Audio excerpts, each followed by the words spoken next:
Assalamualaikum warahmatullahi wabarakatuh. Berjumpa kembali dengan Pak Irfan pada kelas 6 pada pelajaran pendidikan agama Islam dan budi pekerti. Anak-anakku sekalian, marilah kita berdoa sebelum belajar. Bismillahirrahmanirrahim. Rabbi zidni ilma warzuqni fahma.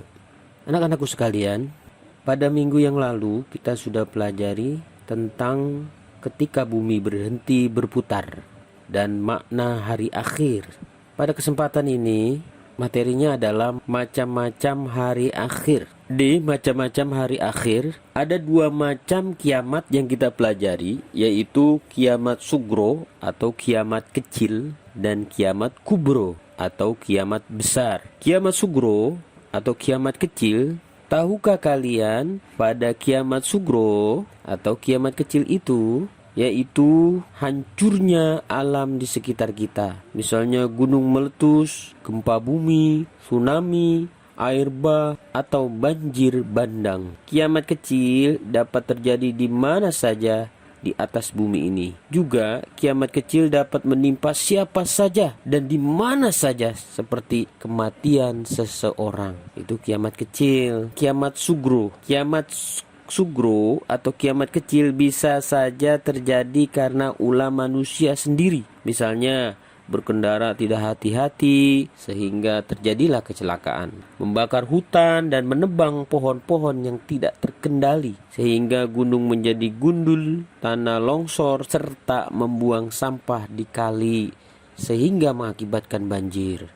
Yang kedua adalah kiamat kubro atau kiamat besar. Kiamat kubro, kiamat besar adalah hancurnya alam semesta beserta isinya. Seperti matahari, bumi, dan planet-planet lainnya sudah tidak berjalan di porosnya. Sehingga saling bertabrakan. Bumi berguncang dahsyat dan tidak ada satu makhluk pun di muka bumi ini yang hidup. Bayangkan, sungguh dahsyatnya kiamat kubro tersebut.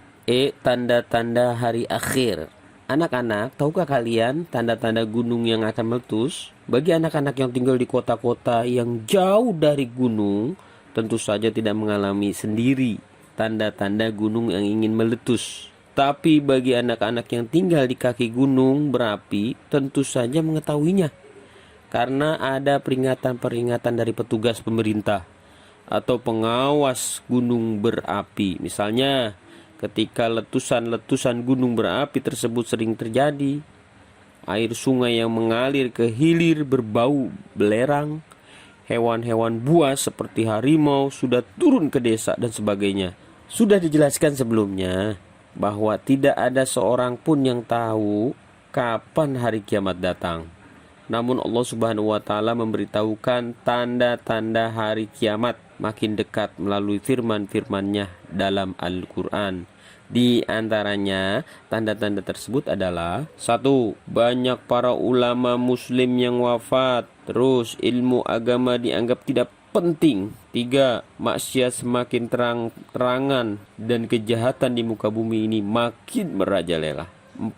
Banyak laki-laki yang berperilaku menyerupai perempuan, atau sebaliknya, perempuan berperilaku seperti laki-laki. Banyak peperangan dan kerusakan di muka bumi ini. Terus yang keenam, minuman keras dan barang terlarang seperti narkoba bebas beredar sehingga menimbulkan tindakan kriminalitas yang merajalela. Yang ketujuh, munculnya orang-orang yang mengaku nabi atau rasul. Terakhir adalah hikmah mempercayai hari kiamat. Setelah kita mengetahui makna dan tanda-tanda hari kiamat serta meyakininya, maka ada hikmah yang dapat kita gali di antara lain. 1. Kita bertambah yakin dengan kebesaran kekuasaan Allah Subhanahu wa taala. 2. Kita bertambah semangat mengerjakan amal kebaikan. 3. Kita menghindari perbuatan yang dilarang Allah Subhanahu wa taala seperti berkelahi, menggunakan obat terlarang atau narkoba, minuman-minuman keras, mencuri, memfitnah, dan sebagainya. 4. Bersikap jujur, disiplin, dan bertanggung jawab dalam melakukan pekerjaan. 5. Selalu waspada dan menjaga lingkungan sekitar rumah atau sekolah. Dan 6. Tidak menunda-nunda melakukan amal kebaikan seperti laksanakan sholat 5 waktu, tugas mengerjakan PR, dan sebagainya. Anak-anakku sekalian, pada minggu yang lalu kalian sudah menghafal atau membaca surat Al-Qari'ah. Bapak tugaskan minggu ini tugasnya adalah menulis surat Al-Qari'ah dan artinya. Lalu dipoto, lalu kirim ke WA Bapak ya. Jangan lupa. Cukup dari Bapak sekian. Belajar yang giat di rumah. Billahi taufiq wal hidayah. Wassalamualaikum warahmatullahi wabarakatuh.